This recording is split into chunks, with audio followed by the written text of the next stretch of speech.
Alright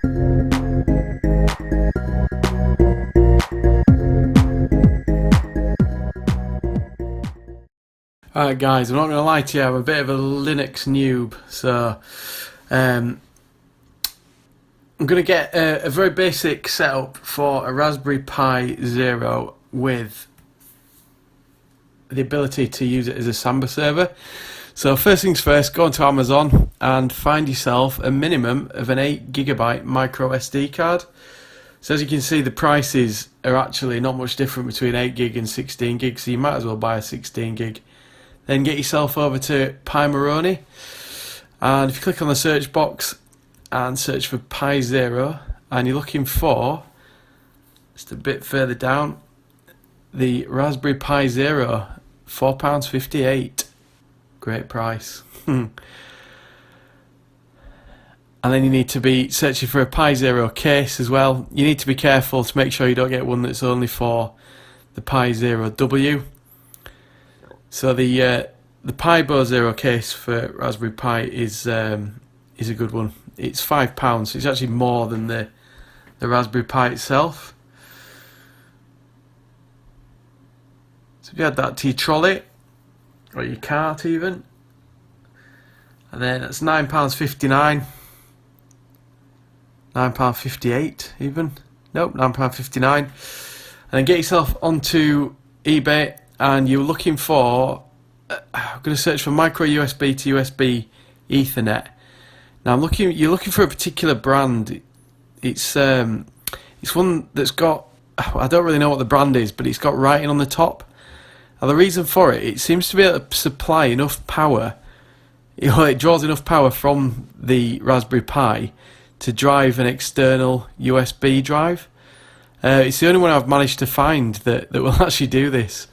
So it's also got Ethernet on there as well. So it's perfect really, because the Pi Zero, the non-W version, doesn't have Wi-Fi. So you can connect it over Wi-Fi and add a USB dongle to do that, but there's not really much point. You're going to get better speeds over Ethernet.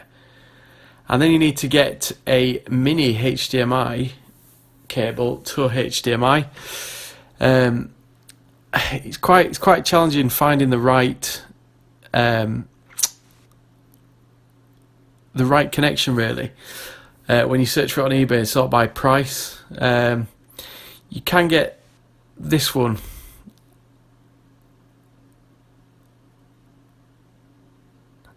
So if you go on to buy it now, so that you're not searching through a load of auctions for a few pence, what you will find, which is really, really irritating with eBay, I'm just going to say it's UK only, you'll find a lot where it says like 99 pence to and then a higher price. And what you'll find is the 99 pence item will be something like a coupler. So it's useless. It's not what you're looking for. It's a really irritating thing about eBay. I wish they'd turn it off. Like here's an example. So you put the 1 meter cable in there, £3.99, that's loads. But then if you look at the female to female coupler, that's the 99 pence item. It's not what we're looking for. So you do really need to scroll through until you find an item that doesn't have a price range on it. So we're down to 5,477 results. You might notice I did set it to UK only, and that's just to make sure that it'll come a bit quicker. Otherwise you could be waiting a month to get something from China. So you've got to scroll quite a fair bit until you get to the right item. So there we go, 135, this will do the job. So it's a mini HDMI type C to a normal HDMI. So it's perfect. Right. So we've got all the stuff we need. So now we need to download Noobs. I'll put the link in the comments. You can either download it as a zip file directly from the server, or you can download it as a torrent. I've done it as a torrent just because it's a lot quicker. I'm just going to speed up this process for you so you don't have to sit watching a torrent download. There we go. Magic. Okay, so once it's downloaded, you just need to open the containing folder or open the zip file rather. And then all you're going to do is you'll need to plug in your micro SD card into a spare USB slot, and then you want to copy all the files onto there. So I've just done it as a copy and paste. It takes about 20 minutes to do that. So we're going to put it all together. So we've got the micro SD card here, and we're just going to slot that in. And then we've got the USB hub and Ethernet all in one. We're going to put that into this slot here. So that's that done. Then we're going to plug in a USB power cable. I'm going to try and put it in the wrong way repeatedly till I realise that I'm trying to put it in the wrong way. Then I'm going to turn it around and put it in the right way. There we go. And then I didn't actually buy the one I said I was going to on eBay. I found this. So it's a micro HDMI to HDMI, and that's just going to go in there. And then we just need to get USB mouse and keyboard so we can do the initial setup of noobs. Lovely stuff. I'm actually recording my voiceover after the event here, which may explain why some things sound a bit odd, or I might just start waffling because I've got nothing to say about what I'm doing. You also need to, once you've plugged everything in, so there we go, that's me just showing you what you need to put in your USB charger. So you also, something I didn't point out here, you need to plug in your USB drive, and then once you switch it on, and Ethernet, sorry, once you switch it on you get this screen here which enables you to install Raspbian. So all you do is click the checkbox and then click install, and yes, and then I'm going to perform some magic again. I'm going to speed up this process very quickly so you don't have to sit watching it. Oh, if only it was this quick in real life. This took about 25 minutes. Could maybe get it a bit quicker if I wasn't using the Pi Zero. So that's installed. So you just click OK, which I eventually do.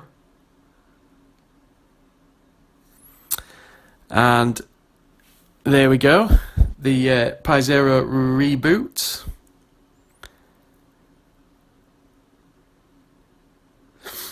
And after a few seconds, probably closer to a minute,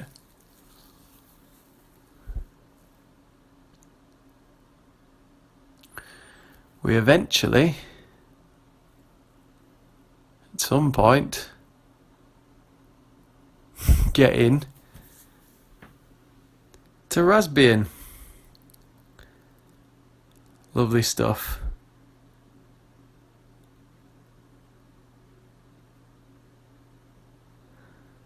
Could have edited some of this out, I guess, but I didn't do. Never mind. You can just stare at a blank screen for a few seconds. I'm sure you don't mind. My goodness.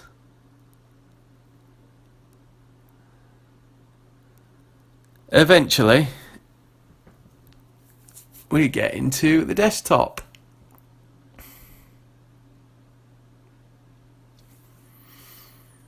Okay, so what we're going to do is just open up a terminal. I'm going to enable SSH. So to do that, all I do in the terminal is type in sudo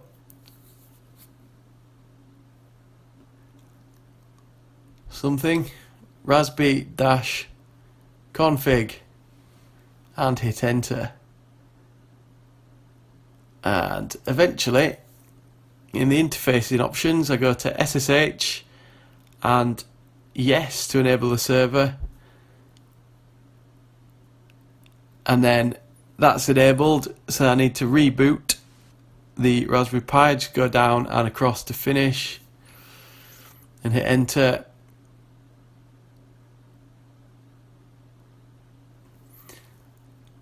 And once it is rebooted, you can actually access the terminal from a Windows PC over the network, which is what I've decided to do because it's a lot easier. And you do that by downloading a piece of software called PuTTY, which I will also link in the comments. PuTTY's a good bit of software actually. It enables you to connect directly to servers and send commands through. So this is just rebooting. Almost there. There we go.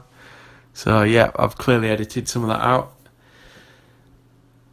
So once I've rebooted, it does tell you that the default password hasn't been changed. So I'm just going to change that using the following commands that come up on the screen when I eventually grab the keyboard. So sudo again, dash I. So this is just telling you. So yeah, you type in PASSWD space pi being the username, and then you won't see anything on the screen. You just enter a new password twice, and that's now updated the root user password. So then exit out of that, and I'm just going to jump on to my Windows PC. Maybe I'm not. I thought I was. Ah, yes, I needed the IP address. So just put ifconfig, and I found it there, 192.168.0.20. You need that to be able to use PuTTY to access the terminal directly from Windows PC. So it's going to switch over, and I've opened PuTTY. Excuse the cheesy desktop, I do love that film. So I'm just going to put 192.168.0.20. I'm going to leave the option as SSH there, and I'm just going to type in the saved sessions box PI, P-I, just so then I don't have to keep remembering what the IP address is. So once we type PI, I'll click save, and then click on PI and then open. So you just click yes to that prompt.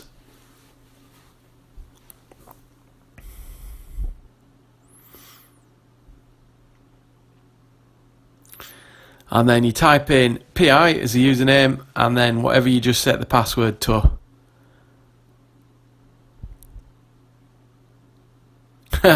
Typed it in wrong. Let's try again. There we go. So now, first command in the terminal, sudo apt-get install ntfs-3g. Now that's just to install the NTFS package to make sure that it can read an NTFS drive. Next command we need to run, we need to download all the updates. So you just type in sudo apt update and hit enter, and you'll be waiting significantly longer than on my video because I'd already run the update previous to this. This should take you probably about 10 minutes if you've not tried to get the updates prior to this.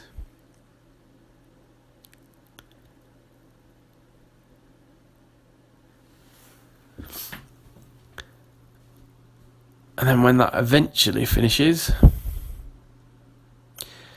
we're going to do a very similar command, which is, once I type it,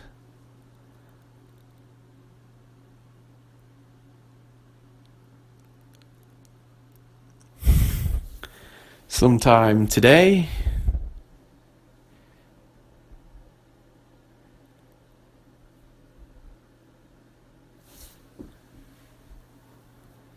anytime now.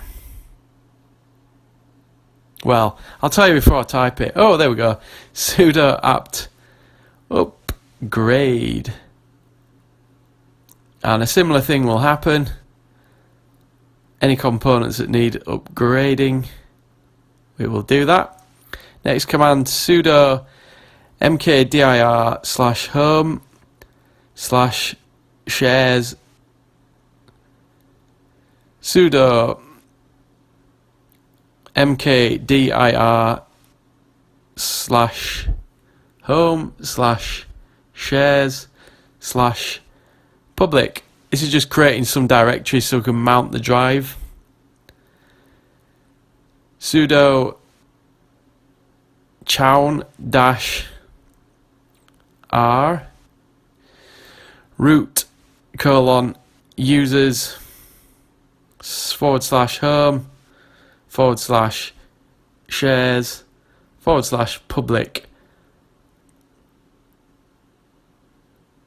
And then the next command, sudo chmod-r ug equals rwx, comma. I put a space there, that's wrong. Should be straight into the o equals rx space /home/shares/public. You'll see an error message pop up. I did have to come back and revisit that. I do try a couple of different things, including changing the equals to a plus, which is wrong. But you basically need to put in the initial command I have done, but not leave a space. I did, yeah, as I say, I came back and had to rerun that at some point in the making of the video. Phew, you're still with me. Sudo apt install Samba -common-bin. Hit enter. It's going to install the software you need to create the Samba server.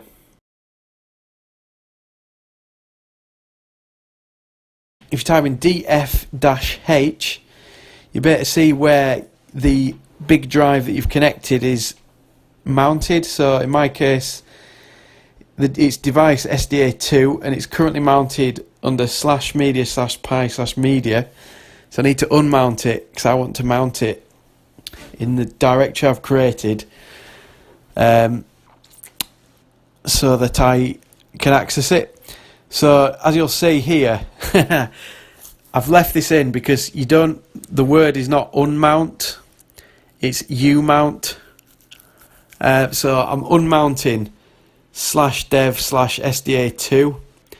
So if you do it umount /dev/SDA2, hit enter, that will unmount the drive, and then we would like to mount it into the directory that we've created.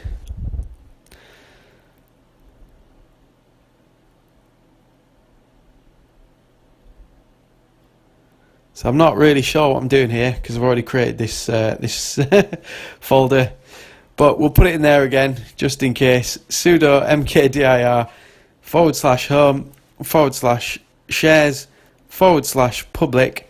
Yeah, I did want to do that actually. Excuse me. So that's just creating a directory called drive1, which is what I'm going to use. It's going to be where I'm going to mount the external hard drive. So sudo chown-r root :users /home/shares/public/drive1. And then I'm going to make, I believe, the same mistake again with the chmod command. So it should be sudo chmod-r, then it should be ug equals rwx, comma, no space, o equals rx, /home/shares/public/drive1. Don't forget it's ug equals rwx. Okay, so now I'm going to mount the drive into that folder that I've just created and set the permissions on. So it's sudo mount /dev/SDA2, which is the drive, /home/shares/public/drive1. I could easily identify the drive because it's showing as 466 gigabytes when I did the df-h command. Okay, so now I'm just going to go into the startup file, which is, so nano is a text editor, and it's nano sudo nano / etc or etc / fstab. And what I'm going to do, I'm just going to mount the drive in here so that it's mounted on startup, so it's ready to go, ready for Samba to pick it up and share when I restart. So it's / dev / sda2, and it's space / home / shares / public / drive1 auto. You can put NTFS there, then NOATIME,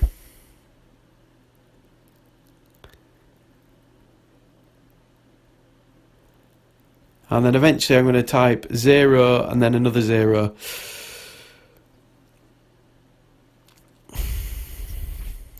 Sorry, yeah, no fail. So that's just telling it that I don't want it to stop the boot if it's not connected, basically. I'm just neatening up where that 0 is, and then Control and X to exit, then hit Y, and then hit Enter. Then we want to do sudo nano / etc / samba / smb.conf. Now this is the Samba configuration file, which I'm going to mess around with quite a bit. This bit here that shows a work group is the Windows work group that you're on. On your Windows PC, if you right click on my PC and or this PC and click properties, it'll tell you what that group should be. Networking, I don't really mess around with too many of these settings. Some debugging information. There's a lot of settings you can change, which, you know, if you want to mess around with it, you can do. Just going to scroll further down to the point where I get to eventually.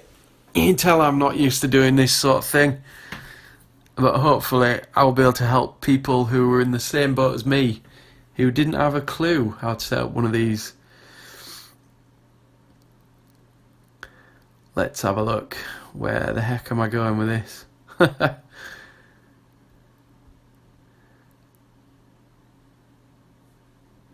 So, under Homes, I'm going to do something here. I can't actually remember what I did, because there's been a passage of time. Aha, change that. Read only equals no.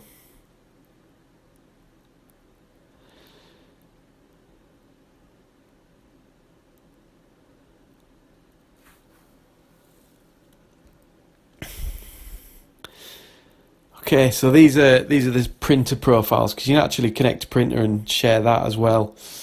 I'm not going to go into that though. This bit here, I'm just deleting something that I'd set up previously. So what you need to now type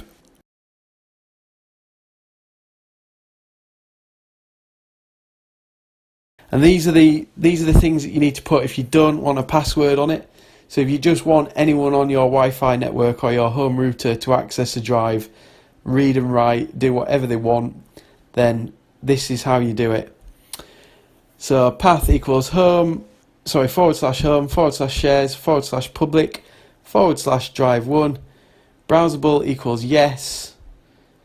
Writable equals yes.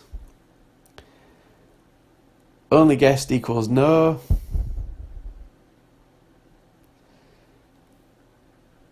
Create mask equals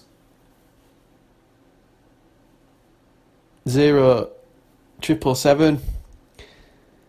Directory mask equals 0,777. Public equals no. Control and X. And then Y to save the changes. and then hit enter, and then we're just gonna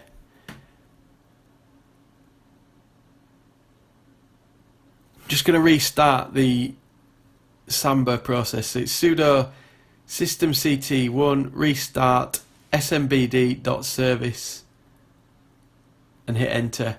So now I'm going to show you how to access it in Windows. So if you click on this PC and you click on map network drive and choose a letter, whatever letter you like that's free, and it's just // Raspberry Pi / shared, because that's what we called it.